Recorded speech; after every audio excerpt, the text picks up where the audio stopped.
श्रीमद् भागवत महात्म्य, नारद और सनत कुमार संवाद, द्वितीय अध्याय का सरल वर्णन। यह कथा भक्ति रूपी देवी, उनके पुत्र, ज्ञान वैराग्य और नारद मुनि के संवाद पर आधारित है।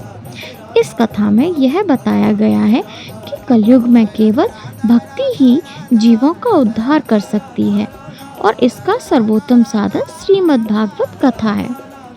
भक्ति देवी बहुत चिंतित थी क्योंकि उनके पुत्र ज्ञान और वैराग्य अत्यंत कमजोर और अचेत अवस्था में पड़े थे। उन्होंने नारद मुनि से प्रार्थना की कि वे उनके पुत्रों को पुनः सशक्त करें। नारद जी ने कहा, हे भक्ति, तुम चिंतित मत हो। श्री कृष्ण सदा भक्तों की रक्षा करते हैं, वे कभी तुम्हें छोड़कर नहीं जा सकते। तुम्हारे स्मरण मात्र से भगवान तुरंत प्रकट होते हैं। इसके बाद उन्होंने यह बताया कि सतयुग, त्रेता युग और द्वापर युग में ज्ञान और वैराग्य से मोक्ष प्राप्त होता है, लेकिन कलयुग में केवल भक्ति ही मोक्ष प्रदान कर सकती है। भक्ति देवी ने नारद जी से कहा, हे देवर्षि, आपने मेरी चिंता दूर कर दी, लेकिन मेरे पुत्र अब भी अचेत पड़े हैं, कृपया इन्हें जगाइए। नारद जी ने ज्ञान और वैराग्य को जगाने के लिए वेदों का पाठ किया, उपनिषदों की ध्वनि सुनाई, श्रीमद् भगवद गीता का पाठ किया, परंतु वे दोनों फिर भी नहीं जागे।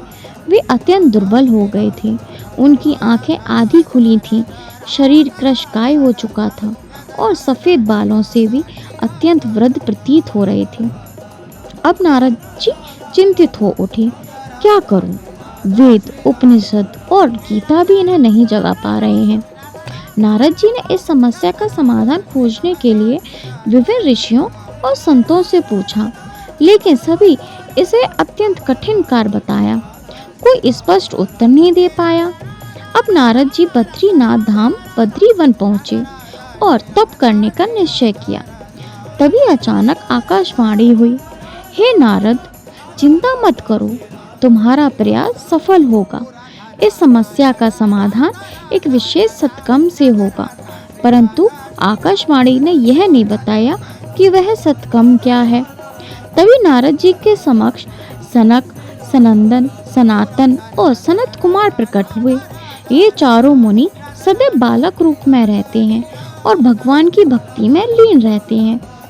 नारद जी ने उनसे विनम्रता पूर्वक पूछा, हे महात्माओं, कृपया वह उपाय बताइए जिससे भक्ति, ज्ञान और वैराग्य को पुनः सशक्त किया जा सके। सनकादि मुनियों ने उत्तर दिया, हे नारद, इस संसार में अनेक साधन बताए गए हैं, यज्ञ, तप, योग, स्वाध्याय, ज्ञान, कर्म आदि, लेकिन इनमें से कोई भी सीधा मोक्ष का द्वार नहीं खोलता। केवल श्रीमद् भागवत कथा ही एक ऐसा साधन है जिससे भक्ति पुष्ट होती है और ज्ञान वैराग्य पुनः सशक्त होती है। नारद जी ने संदेह जताया, मैंने वेदों, उपनिषदों और गीता का पाठ किया, फिर भी ज्ञान वैराग्य नहीं जागे, तो फिर श्रीमद् भागवत सुनाने से वे कैसे जागेंगे? सनकादि मुनियों ने उत्तर दिया, हे नारद, वेदों और उपनिषदों में ज्ञान तो है, परंतु वे सूखे तर्क जैसे हैं, लेकिन श्रीमद् भागवत प्रेम और भक्ति का रस से भरा हुआ है। यही कारण है कि यह वेदों की तुलना में अधिक प्रभावी है। उन्होंने कुछ उदाहरण देकर समझाया, रस वृक्ष की जड़ में भी होता है, लेकिन फल में आकर अधिक स्वादिष्ट हो जाता है।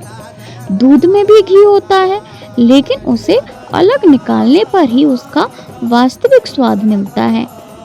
गन्ने में पहले से मिठास होती है, लेकिन जब उससे गुड़ या चीनी बनती है तब वह अधिक अच्छी लगती है। इसी तरह वेदों का सार श्रीमद् भागवत में है और वह जीवों के उद्धार के लिए सबसे प्रभावी साधन है। नारद जी अत्यंत प्रसन्न हुए और बोले, आपका दर्शन और उपदेश पापों का नाश करने वाला है।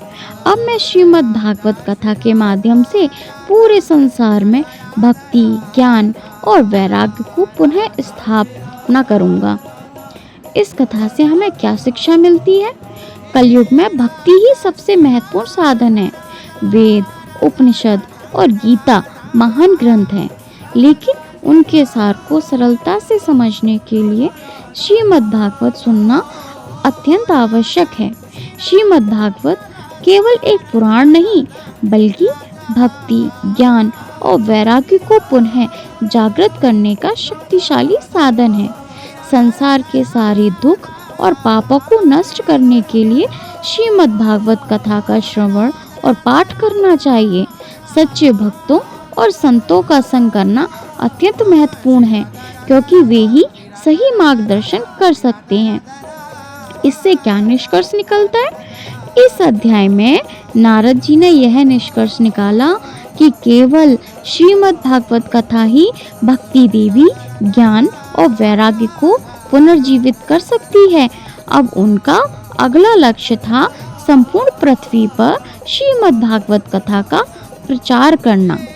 अगले अध्यायों में देखेंगे कि नारद जी ने किस प्रकार श्रीमद् भागवत कथा के प्रभाव को फैलाया। राधे राधे।